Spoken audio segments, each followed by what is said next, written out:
hadis, sayati alal nasi jamanun fihi yuhibbuna humsan wa yansauna humsan. Akan datang satu masa di mana pada masa itu manusia cinta yang 5 tapi melupakan yang 5. Yang sudah sampaikan baru 4. 1, ada yang cinta dunia dengan melupakan akhirat. Ada yang cinta makhluk tapi melupakan kholiknya. Ada yang cinta harta tapi melupakan hisabannya. Kemudian yang kelima, keempat, senang berbuat dosa, tidak merasa pelanggaran tapi melupakan taubat dan istighfarnya. Itu yang 4. Yang kelima ialah yuhibbunal qusura wa yansaunal makbarota.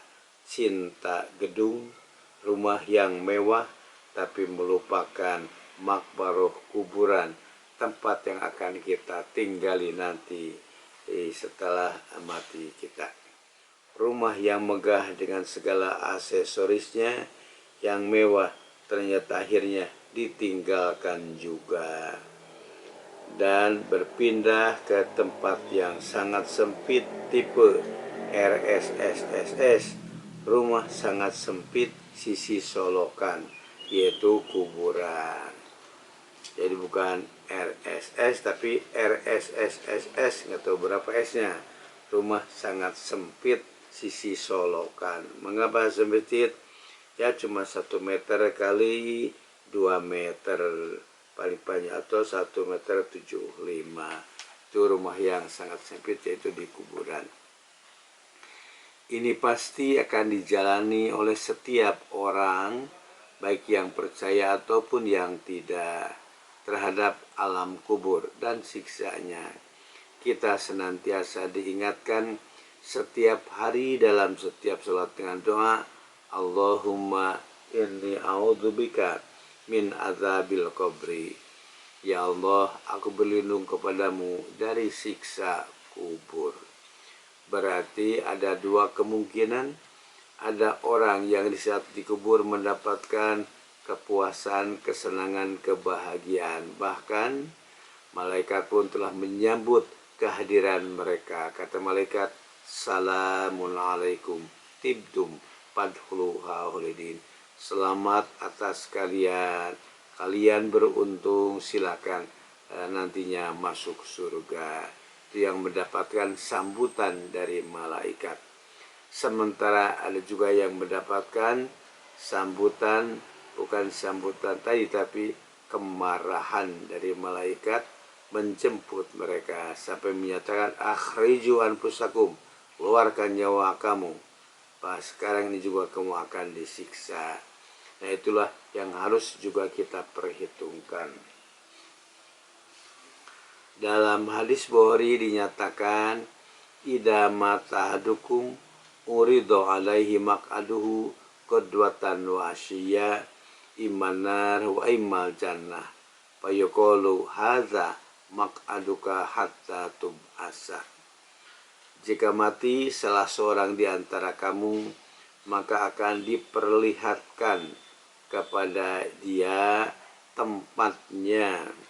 tempatnya kuduatan wasian pagi dan sore hari. Iman naro, apakah neraka yang akan ditempati oleh mereka, wa imal jannah, ataukah surga. Pakola payukolu, maka dikatakan oleh malaikat kepada dia, hadza maq'aduka hatta tub'asa, inilah tempatmu sampai kamu dibangkitkan. Berarti ini juga yang harus menjadi perhatian kita semuanya, catatan kita semua. Ternyata setelah nanti dikubur, ternyata harta itu kita tinggalkan.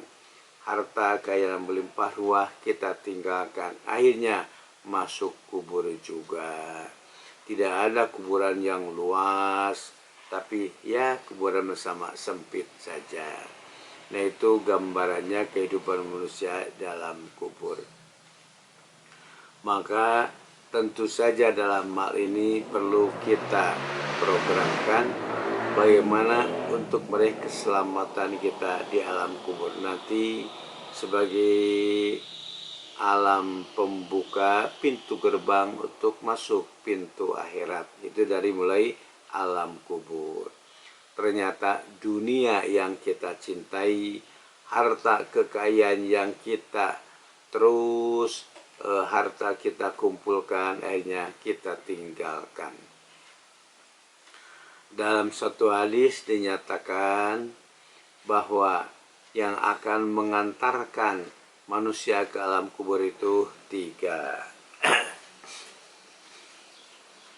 yaitu ahluhu, maluhu, dan amaluhu.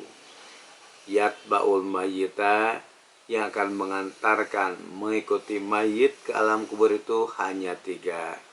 1, maluhu, hartanya. 2, ahluhu, keluarganya. 3, amaluhu, amalnya. Hartanya ya tidak berapa harta yang dibawa ke alam kubur. Hanya apa?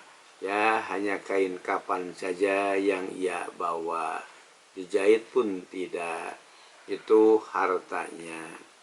Yang kedua, keluarganya. Anak, kadang istri, keluarga ikut mengantarkan ke kuburan. Tapi kata Nabi, yang 2 pulang lagi, sementara yang 1 terus mengikuti kita. Yang ketiga yaitu amal kita, baik amal solehnya, amal baik, atau amal yang jahatnya. Amal soleh akan selalu mengantarkan kita sampai di kubur, dan amal salah pun juga akan mengantarkan kita. Tapi amal soleh akan menjadikan jaminan bagi kita, amal salah akan menjadikan siksaan bagi kita. Untuk itu maka persiapkanlah, minimal kita menyadari bahwa kita akan menjalani alam kubur sebelum menjalani alam akhirat nanti yang kekal dan abadi. Tadi 3 yang akan mengantarkan, hanya 2 kembali lagi, yang 1 terus mengantarkan. Karenanya maka sisihkanlah perhatian, bagi-bagi perhatian. Jangan hanya ingat gedung yang mewah saja, tapi ingatlah alam kubur. Itulah 5 yang disinyalir oleh Nabi, di mana manusia kadang cinta yang 5 dan melupakan yang 5. Mudah-mudahan bermanfaat. Rabbana atina fid dunya hasanah wa fil akhirati hasanah wa qina adzabannar. Wassalamu